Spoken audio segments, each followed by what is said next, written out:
Hi everyone, I'm Catherine from the Ridgefield Historical Society, and I hope you're all well and safe and staying at home. I'm coming to you today with a virtual background of the Scott House Library, but I'm actually at home as well, and thought it would be an appropriate background to launch today's new series of podcasts called Inside the Exhibit. We're going to be discussing and dissecting the first two panels of the Votes for Women, The Road to Victory exhibit that was researched by the Historical Society and the League of Women Voters of Ridgefield and created by graphic artist Bil Mikulewicz, who's going to be joining us today in a few minutes. This project was also had other partners that included the Ridgefield Library, the Keeler Tavern Museum and History Center, and the Drum Hill chapter of the Daughters of the American Revolution. So I just wanted to name all the partners who participated in this year-long series of programming that celebrates the centennial of the passing of the 19th Amendment. I'd also like to give a shout out to the Connecticut Humanities and Fairfield County Bank who supported the exhibit. So thanks for your patience. This is the first time I've ever done any kind of podcast before. It might be a bit bumpy, but we'll do our best. And the first thing I'd like to do is to invite Bill into the chat. So, hey, Bill. Hello. Are you there, Bill? Hey. We're in. Hey, thanks for joining me today. Well, thanks for the invitation. I'm so glad we can do this via Zoom conferencing. So I just gave a little introduction about the Votes for Women, The Road to Victory exhibit. But before we got started on that, I wanted to talk a little bit about you and your artistic practice and your background, and tell us a little bit about yourself. Okay. Well, let's see. I'm a native New Yorker. I went to college, and although my mother wanted me to become a scientist, I studied acting. The only way I could get anyone to work with me was if I did scenery for their projects. So I built up quite a portfolio of set designs, but after a couple of years never being cast in any shows, I decided, oh, maybe I better stick with what people want me to do. So basically, I've spent the last 50 years or so doing environments for the worlds that people create in their heads and write down as television programs, soap operas, films, and picked up a lot of experience doing that. And suddenly I'm retired. And it seems like it's time to give something back. So I'm really interested in working with organizations, and especially the wonderful Historical Society. Oh. And it's just an awful lot of fun. Well, great. We love working with you as well. And I know the Road to Victory is not the first project that you've worked on with the Historical Society. You did posters for the World War I exhibit in 2018. And have you done other projects with the Historical Society? The Battle of Ridgefield was how I became involved. A friend of mine who's a scenic artist, a very good one living here in Ridgefield, worked with the Historical Society as a member and whatever. She didn't have a lot of computer experience, but visually she was terrific. She got called away to do a film, and you guys needed some maps and posters of where the battle happened here and there in town. Right. And so she said, oh, maybe Bill's free. And I came down, I did it, and I just fell in love with the organization and the purpose of the organization. So I did that. The next thing was, I think, World War One. And then we did a little thing for the community center. I Oh, did at two panels Lounsbury. for them. Right. The exhibit at And Lounsbury. yeah, Great. Great. Well, I was mentioning that this is an 11-panel presentation, and that we're going to be talking about the first two posters, which I'm actually going to share with folks on screen so they can see what the posters look like. And also, as we've discussed, also share sort of the background images that are not so prominent in the actual panels themselves. I was just thinking about how, you know, the subject matter is so layered and dense. And I wondered if you could speak a little bit about your approach to the panels.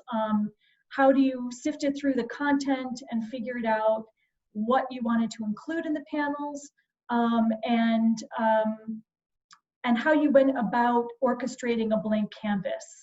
And I don't know if it would be helpful. I'll share the first panel so everyone can see it while you're talking about this, if that makes sense. So let me pull the first panel up, and I can share that right now. There we go. Can you see it on the screen? Yes, I can. Well, first of all, we decided on the size, and I forget how that happened. The first thing I had to think about was, would we need a sort of a frame, a border to enclose the subject, or should it just spread off in a way? And Richfield has this banner that the ladies carried, the Votes for Women, that I used, extended and framed the posters with. So that was the first one, sort of containing what the space we were going to work within. The second one was, there's a lot of text, so should I go for the most sort of impressive text? Should I go for a historical text? Or font, I should say, that the text would be printed on in. And so we sort of wound up with the larger statements, Votes for Women, Road to Victory, as kind of a newspaper deco advertisement thing. And the quotes for Abigail and John, thank goodness there was a freebie font that had a historical feel to it.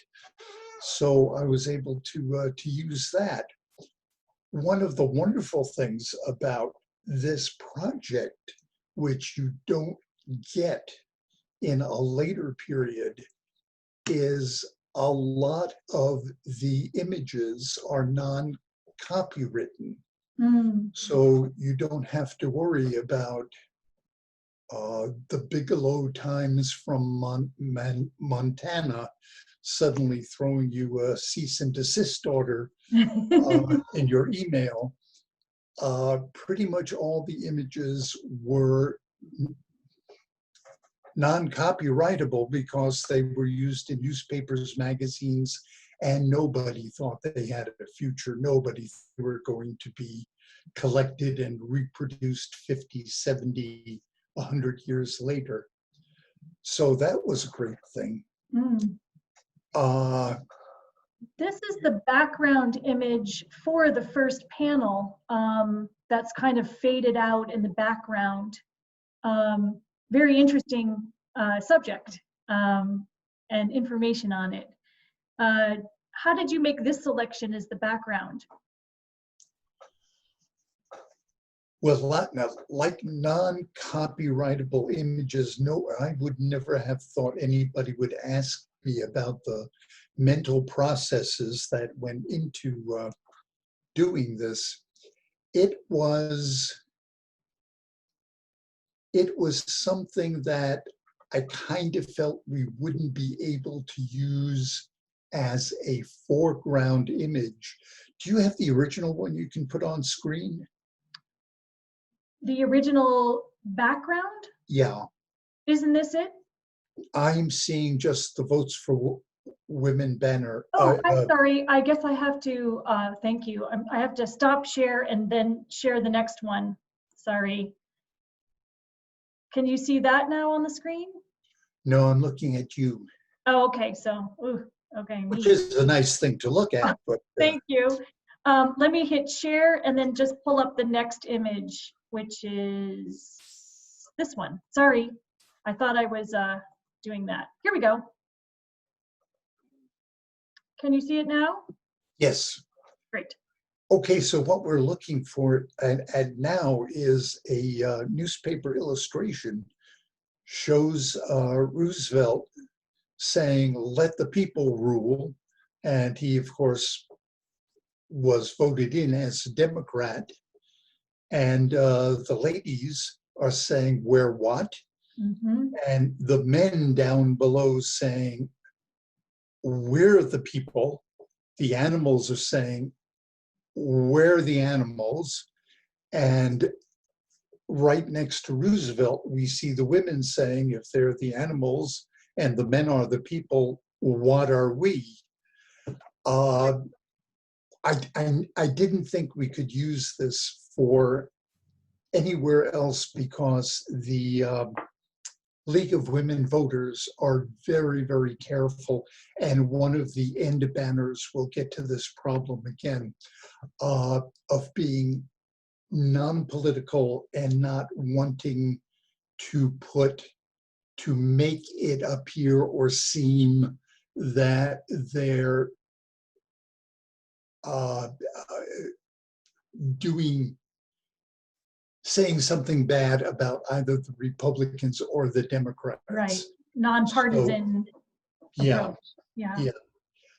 But at the same time, visually, it was kind of striking. The lady carrying the sign up at the top to the right, that's kind of a strong image of the beginning of this movement. Mm. One of the things I think we'll talk about later on one of the later panels is when we talk about specific women in the movement, what kind of picture do you use to show them? Do you show them in their youth or at the end of the career where they're sort of old and fragile? Right. And that's sort of a balancing act because I really wanted to show all of the women when they were full of vim and vinegar and really fighting and with lots of energy and youth. And a lot of the pictures we have are of them when they are old, and at least some of their achievements have noted and rewarded with medals, proclamations, whatever. And you see them as the older women who are the icons for that particular year. And I wanted to show them as the real fighters young. So we had some conversations over that. But basically that was why I chose that picture there. It was strong. I could get rid of the president at that end under text. And yet there were women, there were men marching, and animals, which was kind of interesting. So even if you didn't know the whole context, And as the poster turned out, you really couldn't see that much of it, but it was a good base. It provided, if nothing else, an interesting And text just, at the back of it. yeah, here it is again, just as a background, which really frames the whole thing beautifully. So I'm going to move on to the next panel number 2. Let me see if I can pull that up. Here it is. Wait, I need to share it. Sorry. Sorry, back to, here we go. Sorry. So have to hit share first, and then here we go.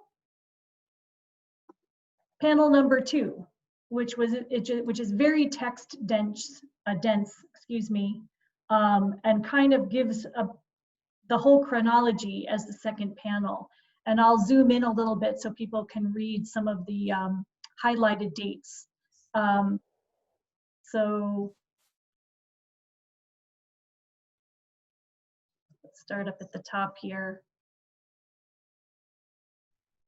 So any thoughts on, obviously this looks like it was something that was handed to you that you needed to replicate. And it's, any thoughts, do you want to share any thoughts about, you know, how you wanted to format this so that it was able to be, was readable and easy to follow?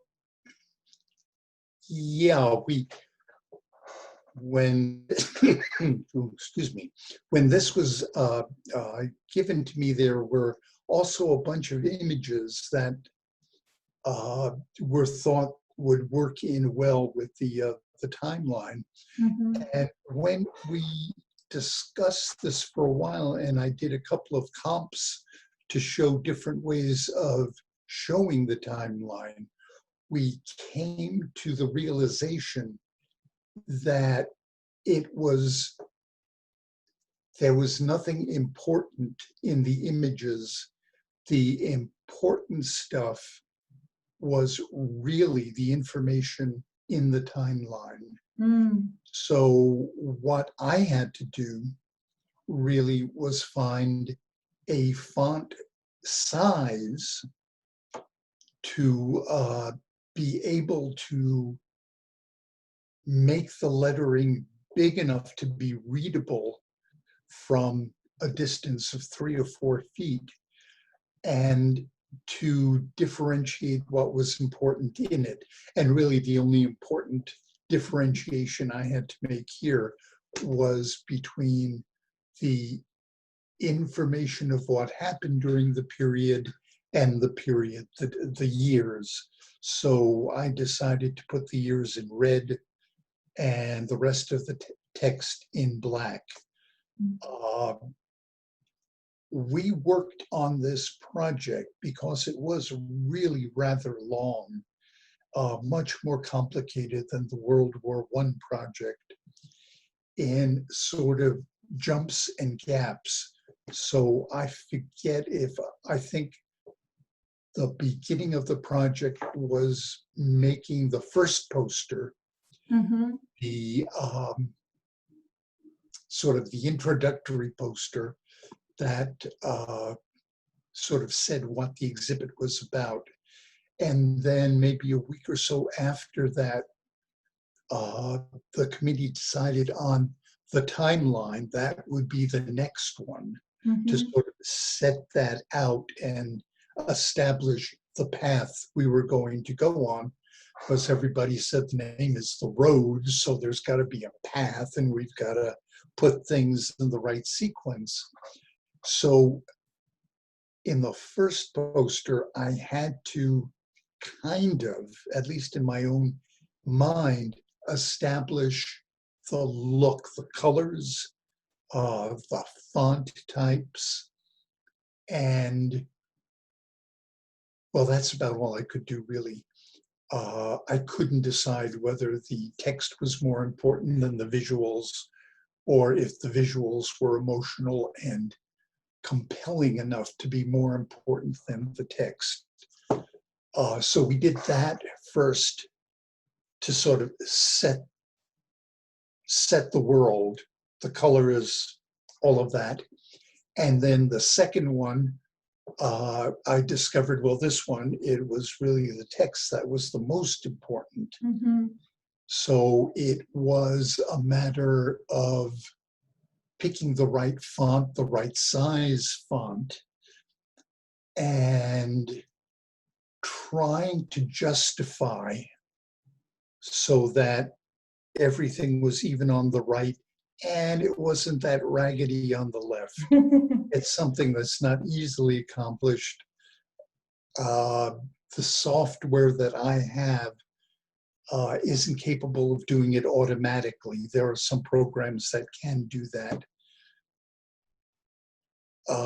And the other thing I had to do was try, as a graphic person, a visual person, to decide how to keep the audience most interested in what they were reading. If something went on too long and it really didn't convey anything but perhaps something an expert would be interested in, Right. that had to be edited a bit. So we'd go back and forth on what could be edited down a little simpler so people wouldn't just skip over it but would read it all the way through. That really was the process that we used on this second poster. And then I'm going to just share the background image for that second poster. Can you see that on your screen? No. Okay. Let's try that again. So maybe I need to, sorry, hang on a sec. Share. I don't think you can see it again. Hang on just a sec. Share. Here we go. Can you see it now? Yes. Okay, this was from one of the great sort of pamphleteer magazines of the organization. And again, I didn't want just a plain sort of grayish background. The name of the magazine made no, really wasn't important. But I thought that the ladies marching together and the victory, it was almost in the shape of a badge, an icon. And so I took that out and I put it behind the text just to break up what otherwise I thought would have been a boring background. Mm. It's a beautiful image. Love the costumes. Yeah, and the banner and the camaraderie. Lovely. Cool. So I'm going to stop share on this now that I've figured out how to do it. And just wanted to know if you wanted to add any last thoughts before we conclude today's podcast. Hopefully we'll be doing a few more of these as we go forward. If you're agreeable, Bill? Absolutely. And we're going to have all of this information on our website. So you'll be able to see the posters, and this podcast will also be up there. And if you have any questions, please feel free to email the Historical Society at info@ridgefieldhistoricalsociety.org and join us on our mailing list. You can still do that on our website at ridgefieldhistoricalsociety.org. Bill, thank you so much for spending some time with me today, and I look forward to our next meeting. Thanks so much, everybody. Thank you. Have a great day.